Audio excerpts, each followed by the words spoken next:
जय श्री कृष्ण दोस्तों। ऐसी मान्यता है कि वेदों में देवताओं की संख्या 33 कोटि बताई गई है।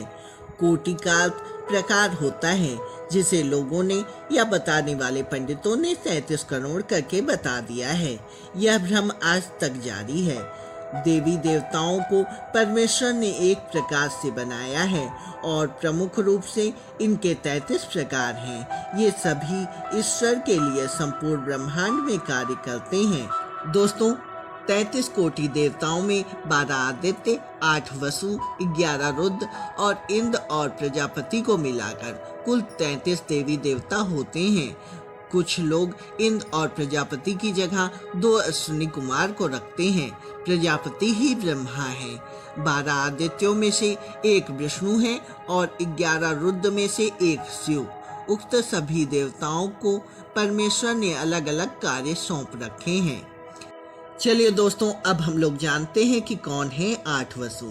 वसु शब्द का अर्थ है बसने वाला या वासी। धरती को वसुंधरा भी कहते हैं। 8 पदार्थों की तरह 8 वसु होते हैं। इन्हें अष्टवसु कहते हैं। इन 8 देव भाइयों को इंद्र और विष्णु का रक्षक देव माना जाता है। सभी का जन्म दक्ष कन्या और धर्म की पत्नी वसु से हुआ है। दक्ष कन्याओं में से एक सती भी हैं, जो शिव की पत्नी थी। सती का दूसरा जन्म पार्वती के रूप में हुआ था। स्कंद पुराण के अनुसार महिषासुरमर्दिनी दुर्गा के हाथों की उंगलियों की सृष्टि 8 वसुओं के तेज से हुई है। रामायण में वसुओं को अदिति पुत्र कहा गया है। दोस्तों, 8 वसुओं की वेद और पुराणों में अलग अलग नाम मिलते हैं। स्कंद पुराण, विष्णु पुराण, हरिवंश पुराणों में 8 वसुओं के नाम इस प्रकार बताए गए हैं: आप, ध्रुव, सोम, धर, अनिल, अनल, प्रत्यूष और प्रभास। भागवत पुराण के अनुसार जोड़, प्राण, ध्रुव, अर्क, अग्नि, दोष, वसु, विभावसु। महाभारत में आपके स्थान पर अहम और शिव पुराण में अजय नाम दिया गया है। ऋग्वेद के अनुसार ये पृथ्वीवासी देवता हैं और अग्नि इनके नायक हैं। धर धरती के देव हैं। अनल अग्नि के देव हैं। अनिल वायु के देव हैं। आप अंतरिक्ष के देव हैं। धौष या प्रभास आकाश के देव हैं। सोम चंद्रमास के देव हैं। ध्रुव नक्षत्रों के देव हैं। प्रत्यूष या आदित्य सूर्य देव हैं। दोस्तों, वसुओं के इतिहास की बात की जाए तो जालंधर दैत्य के अनुसार शंभु को वसुओं ने ही मारा था। पद्म पुराण के अनुसार वसुगण दक्ष के यज्ञ में उपस्थित थे और हिरण्याक्ष के विरुद्ध युद्ध में इंद्र की ओर से लड़े थे।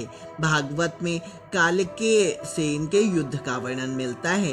एक कथा के अनुसार पितृ श्राप के कारण एक बार वसुओं को गर्भवास भुगतना पड़ा था।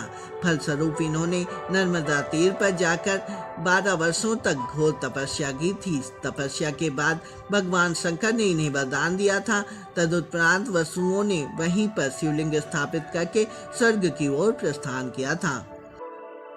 दोस्तों, एक कथा के अनुसार 8 वसुओं में सबसे छोटे वसु ध्रुव ने एक दिन वशिष्ठ की गाय नंदिनी को लालचवश चुरा लिया था। वशिष्ठ को जब पता चला तो उन्होंने 8 वसुओं को मनुष्य योनि में जन्म लेने का श्राप दिया। वसुओं के क्षमा मांगने पर वशिष्ठ ने 7 वसुओं की श्राप की अवधि केवल 1 दिन कर दी थी।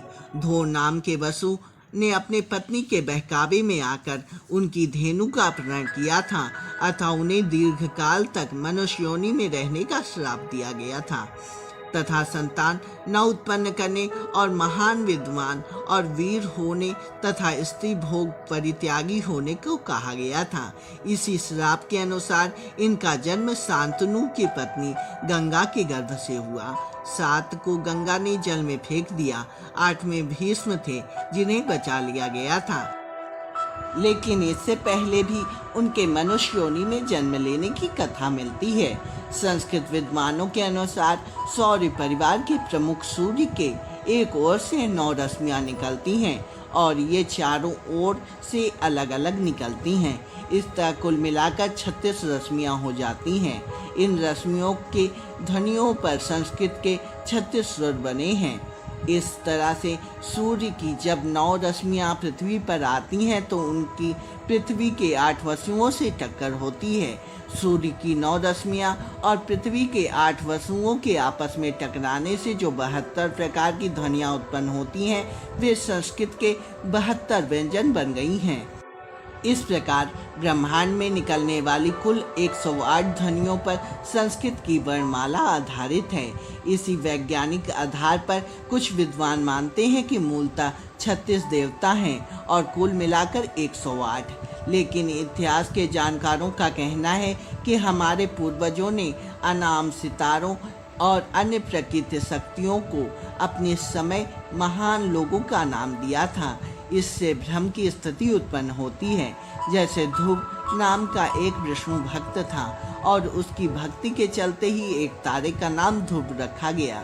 तो उस काल में खगोलीय शास्त्रों ने जब तारों और नक्षत्र राशियों एवं ग्रहों का नामकरण करना शुरू किया और उनका आपस में संबंध बताना शुरू किया, तो उन्होंने अपने काल के महान लोगों के नाम पर उसका नाम रख दिया था।